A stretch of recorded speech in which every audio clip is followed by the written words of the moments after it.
I choose both of you to stand by my side today, in love and honor.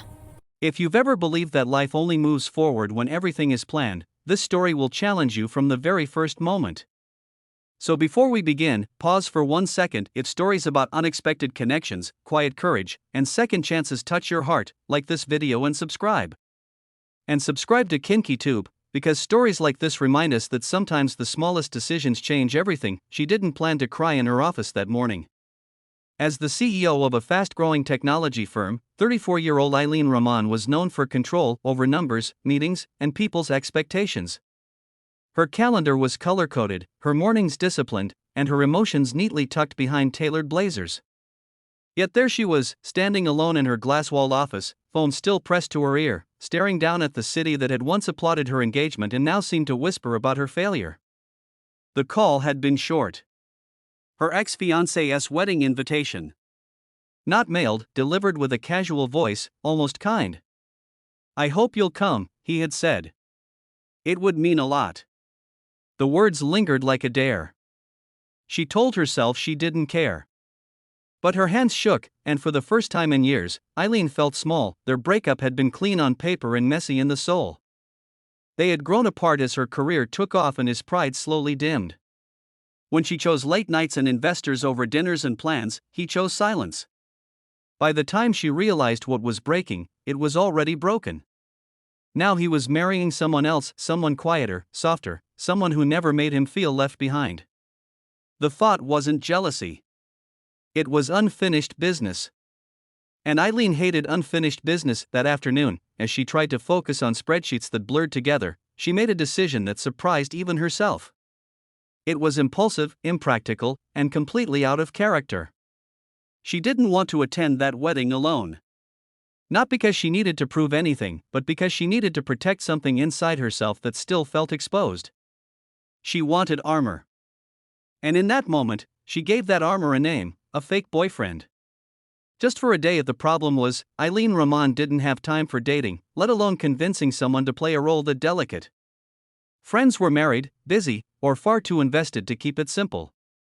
She needed someone steady, grounded, and emotionally unavailable enough not to complicate things.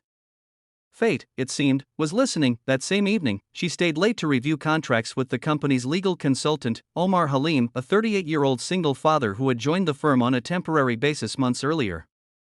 Omar wasn't flashy. He wore simple shirts, spoke when needed, and always left by 6 to pick up his 6-year-old son from school. People respected him, but few truly noticed him. Eileen had, though she never said it out loud. There was something calm about him, something unshaken by titles or pressure. As they wrapped up the meeting, Eileen hesitated. She'd rehearsed this in her head, but now the words felt heavy. "Omar," she said, stopping him near the door. He turned, patient as always. "Can I ask you something unusual?" He smiled slightly. "In my experience, unusual questions are usually honest ones." She exhaled. "I have to attend my ex's wedding this weekend," she said quickly, as if speed would lessen the wait. "And I need someone to come with me. As my partner. Just for the day. No expectations. No complications. I'll compensate you for your time." The silence that followed felt endless. Omar studied her face, not with judgment, but with curiosity. Finally, he spoke softly. "Why me?" Eileen swallowed. "Because you're real," she said. "And because you wouldn't pretend more than necessary." Omar looked down, thinking of his son, of the routines he guarded carefully. "I'm a single dad," he said. "I don't usually step into other people's emotional storms." "I wouldn't ask if it mattered less," Eileen replied. For the first time, her voice cracked. "I just need to get through one day with dignity." Omar nodded slowly. "I'll do it," he said. "But not for money. And only if we're honest with ourselves." That weekend arrived faster than either expected. On the drive to the venue, the car was filled with polite conversation and long pauses. Eileen stared out the window, replaying memories she thought she'd buried. Omar noticed her tension but didn't push. When they arrived, she stepped out in a simple, elegant dress, her confidence returning like muscle memory. Omar stood beside her, steady and unassuming, and for the first time that day, Eileen felt grounded inside the venue. Whispers followed them, not cruel, just curious. Her ex noticed immediately. The surprise on his face wasn't triumph or regret, it was confusion. And somehow, that gave Eileen peace. Throughout the ceremony, Omar played his part quietly, offering gentle smiles, listening more than speaking. When introductions were made, he spoke kindly, never exaggerating their connection. He didn't need to.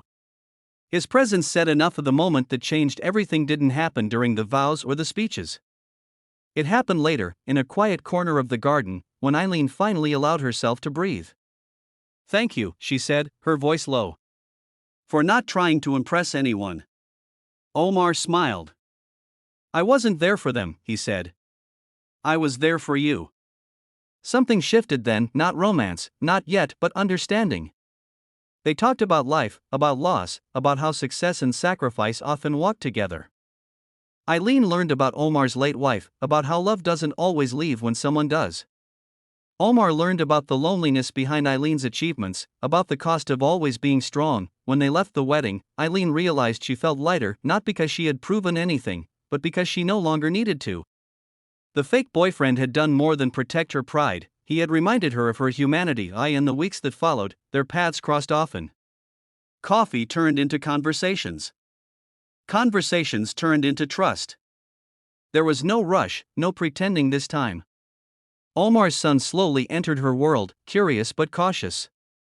Eileen, who had built companies, learned how to build patience. The truth was simple and profound. The man she hired to stand beside her for one day stayed because he saw her, not her title.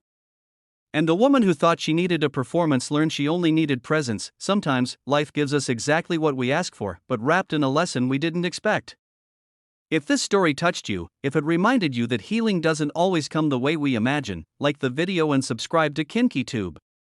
Because the next story might be the one that changes how you see your own.